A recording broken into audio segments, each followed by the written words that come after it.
Screen actors, you've been cast in a movie. Now, how should you prepare for your first day on set to make sure that you have a lot of fun and deliver your best performance? You're probably thinking, well, I'm going to learn my lines, know them cold, know my intention, and understand my character. That's true, but are those the most important things to do to make sure that you really have a lot of fun and do your best work? Stick around to find out. I'm Louis DiBianco, and this is my channel, Screen Acting Success. This is where you come every Friday for more tips, techniques, and secrets to help you become a more compelling, working screen actor in demand. If this is your first time here, click subscribe and give the video a thumbs up. Stick around to the end because I'm giving away free training and you are definitely not going to want to miss it. Okay, life on set versus what you think it's going to be like in your mind. I'm going to share with you an experience I had just 3 days ago. I was cast in a movie. I was cast actually without auditioning. I had worked with a director before and he asked for me, which was wonderful. So I got the role. It was a Christmas movie and it was shooting 4 hours north of Toronto where I live, and it's an American movie with two fairly well-known American stars. Chad Michael Murray from Dawson's Creek and One Tree Hill, and Jessica Lowndes, I hope I'm pronouncing her name correctly, from Masters of Horror and 90210. So, the day before the shoot, a driver picks me up at my home at 1 p.m. and drives me 4 hours north, takes me straight to base camp, where that's of course where you have your hair and makeup, your wardrobe, and where you wait just before you go to set. The very first thing they did was give me a costume fitting because I was cast rather late in the process and they didn't have time to do a costume fitting here in Toronto. The costume fitting was fun. It took all of about half an hour, and then I went to my hotel to have dinner, relax, and get ready for the shoot the very next morning. Now, the scene I'm in is a scene in a community center. I'm playing a character who is romantically involved with the same woman for 56 years. She's with me in the community center and we're decorating gingerbread houses.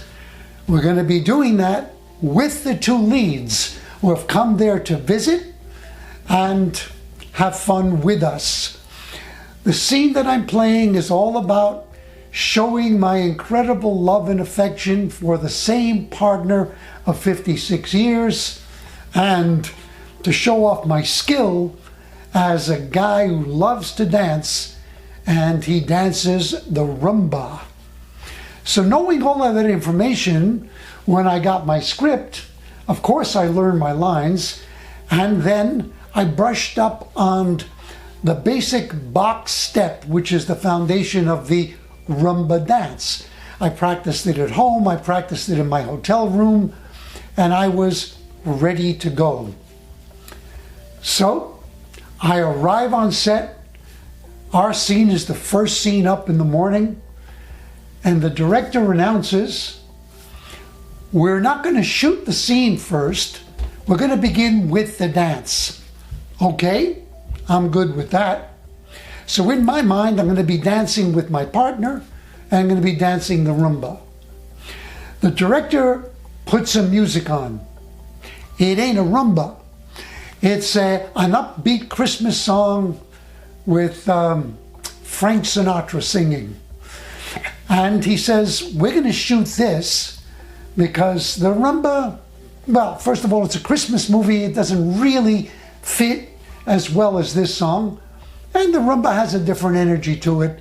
This is what I want. So now the preparation with the box step is out the window. And I've just got to be ready to adapt.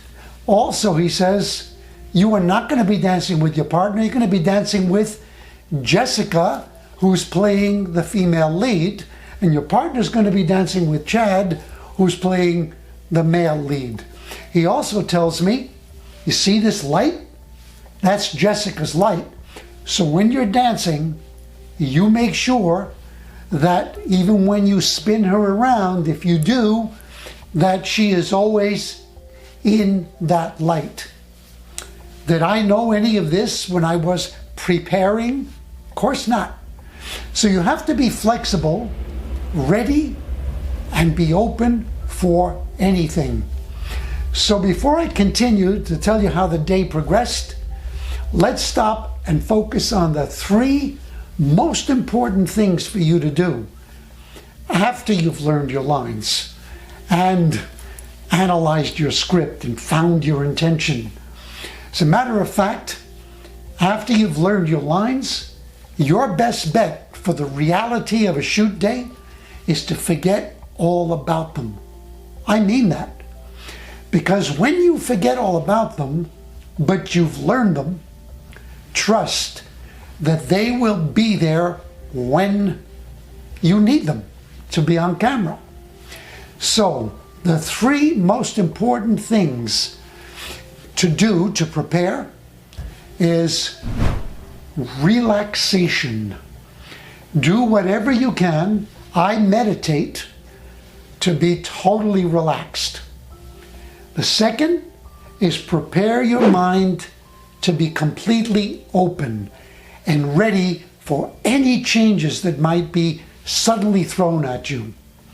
And the third thing is to make sure that you are present as yourself.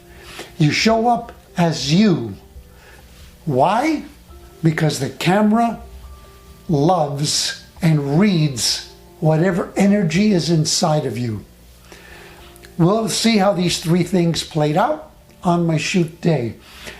So after we shot that dance sequence, it was fun, it went very, very well. We're ready to actually shoot the dialogue part of the scene. And of course, the coverage is going to first be on the stars. They're going to be seen on camera first. So my partner and I are doing our lines, but we're off camera, which is great because basically we get a chance to rehearse a bit, to say our lines and get used to them a few times. Because also, there really isn't any rehearsal most of the time, especially for short and sweet scenes. So we shoot the scene a couple of times. They get the coverage that they want and need of the leads. So you figure now the very next thing is that we're going to shoot our coverage, me and my partner. Wrong again. The director says, you and your partner can go and relax for an hour or so, because now we're going to move to a totally different scene. Why did they do that? It was smart, because the lighting was exactly what he needed for that next scene. So rather than turn the cameras around, change the lighting to get our dialogue, he just went ahead and shot the other scene to be more efficient and save time. Because saving time, as you know, on a movie set means saving a lot of money. So here I go with my partner, and we go back and we relax for an hour. Then they call us and they're ready to shoot our actual dialogue. The director says, well, this time when you talk about dancing, you're not actually going to hear the music. So at a specific moment, I want you to imagine that you hear it in the loudspeakers, and I want you to discover it. And so that your next line about dancing makes sense. So in other words, hear the music even though you're not going to hear the music. That's an adjustment that an actor should always be ready to make. You're going to have to respond to things that you don't hear, things you don't see, people that you don't hear, and people that you don't see. So we do that. And also, he wanted a certain kind of energy in the scene that I was able to give. And while I was doing it, a few of my lines happened to change. They came out differently than the way they were on the page. You would think that that's a mistake, but no, the director said that was perfect. It actually made the scene better. So everything went beautifully. We had a fabulous day. The two stars, by the way, were really wonderful people to work with, very generous, very open, very giving. And my partner and I were wrapped. We were done by lunch and back to relax in the hotel or to do whatever we wanted to do. There was an actor on the set who focused so hard on being line perfect, making sure that every comma, every period, every exclamation mark was absolutely in place. And as it got closer and closer to being on camera, that actor, guess what? Became more and more tense. And sure enough, in the first take, the actor dried. The actor forgot the first line that she was supposed to say. That will happen if you're focusing too much on your lines, because the more you focus on your lines instead of the overall situation, what's going on, how can I just be present and open for anything and ready to change in an instant.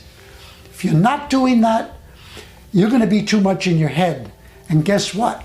Even if you're line perfect, chances are that your energy for the camera is not going to be that open, warm, and available. And the camera doesn't really like that.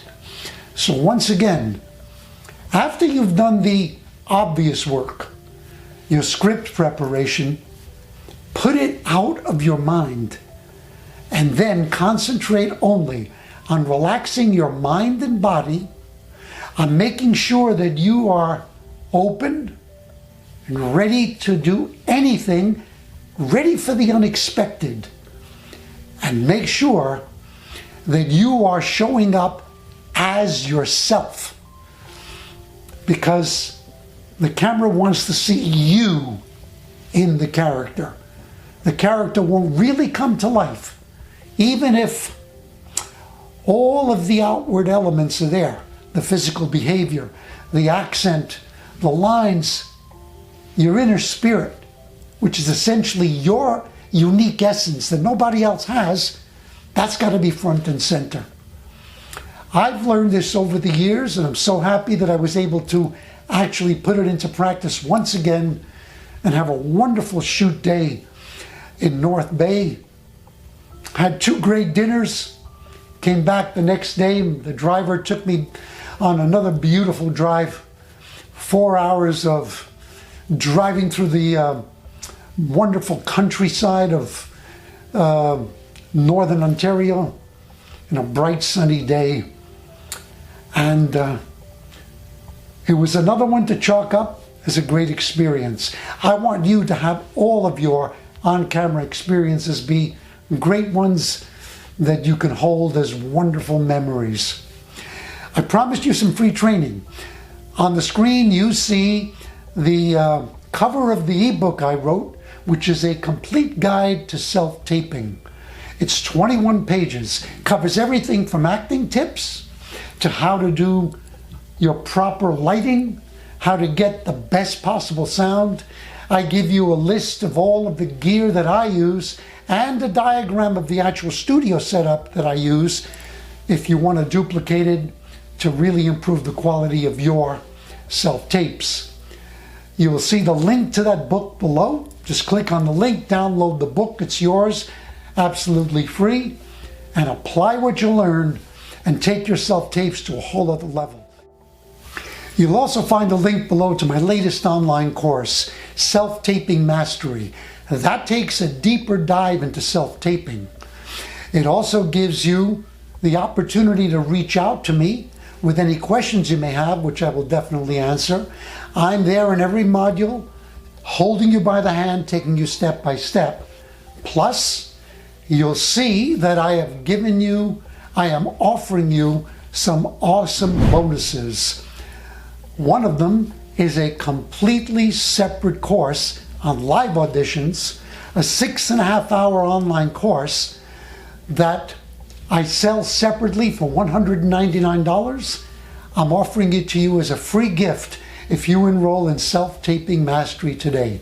So click on that link and just see what the offer is. If you feel if it's for you, then I'll get to know you better and help to guide you toward greater success. If it isn't for you, then definitely get the book and apply everything that you learned. I always like to end my videos with a reminder about camera acting, that the dialogue is important, but it's secondary to the inner life that you bring beneath the lines and in between the lines. And that's all about being relaxed and being open and showing up as yourself. So whenever you have a script in your hands, especially for auditions, always feel it first, then say it. If you feel it and you say it, you'll probably mean it. And then great chances are that you will book it. Feel it, say it, mean it, book it. Go out, create a stellar on-camera career for yourself, and please let me know about it so that I can celebrate with you and share your win with the world.